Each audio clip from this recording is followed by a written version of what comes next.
Rachel Minigo. Je suis modèle photo. J'ai eu à participer à plusieurs compétitions de beauté. Enfin, j'ai eu aussi à défiler en tant que mannequin. Compétitions de beauté comme Miss Francophone Afrique 2014, Miss FESPAM en 2015, où j'ai participé, j'ai représenté la RDC. Et puis Miss RDC en 2016. Enfin, c'était ma dernière compétition aussi.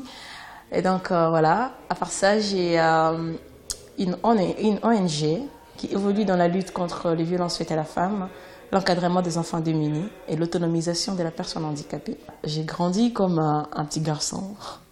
J'ai grandi comme un petit garçon parce que c'est pas évident d'avoir 8 frères à la maison. Et voilà, du coup, tu te retrouves. Ma mère, c'est une femme d'affaires, donc elle n'était presque pas à la maison, même si elle était. Ma soeur s'est mariée très tôt, à 19 ans. Et donc, j'ai grandi seule avec mes frères. Et donc, je faisais tout ce qu'elle faisait. S'il faut jouer au foot, j'ai joué au foot. S'il faut jouer au basketball, j'ai joué au basketball. S'il faut se battre, je me bats. Donc, je me battais. Donc, voilà. Et j'ai grandi vraiment comme un petit garçon. Et ça a créé en moi une force.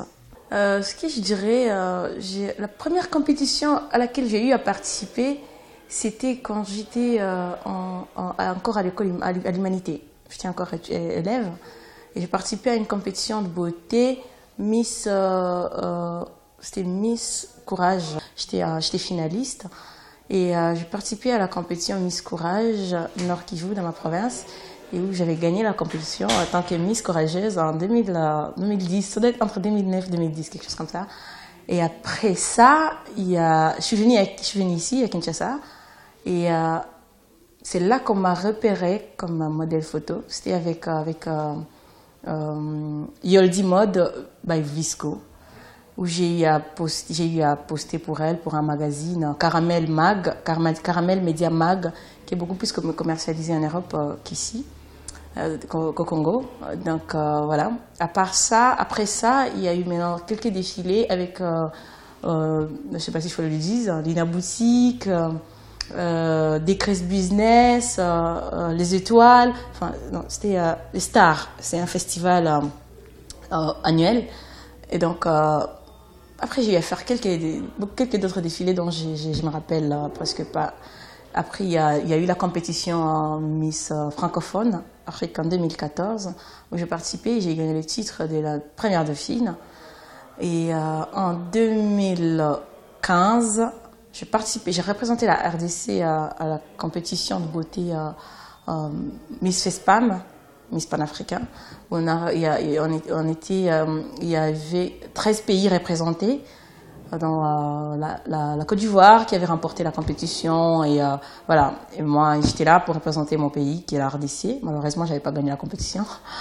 Et puis il y a eu Miss RDC en 2016.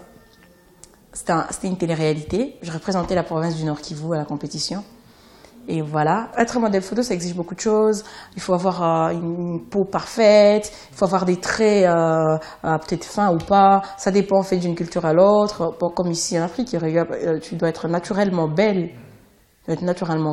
Et quand on ajoute un peu de maquillage sur ton visage, ça ressort une beauté qui existe déjà pour être modèle photo. Surtout pour une marque cosmétique. Une marque cosmétique, ça exige beaucoup de choses. Tu dois avoir une peau lisse, une peau parfaite. Beaucoup de marques ici préfèrent utiliser les filles extérieures que les filles ici même, le modèle photo ici même. Parce que je ne connais pas vraiment les raisons, mais ça ne nous aide pas. Peut-être moi déjà, je suis en train de mettre fin à cette carrière-là. Je me penche beaucoup plus dans les caritatives et dans mes business. Mais pour les modèles à venir, ça ne les aide pas vraiment. Parce que je ne comprends pas pourquoi le marque ici préfère prendre des mannequins ailleurs alors qu'il y a des beautés ici même en RDC. J'ai décidé de mettre fin à ma carrière de mannequin et de plutôt m'occuper de devenir coach, il faut le dire comme ça.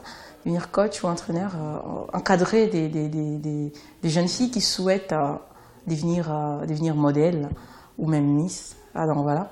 Après, je me suis beaucoup plus penchée du côté des personnes handicapées Parce que moi, je me suis dit, d'accord, il y a déjà pas mal de coachs qui s'occupent des personnes valides, mais il n'y en a presque pas qui s'occupent des personnes à mobilité réduite.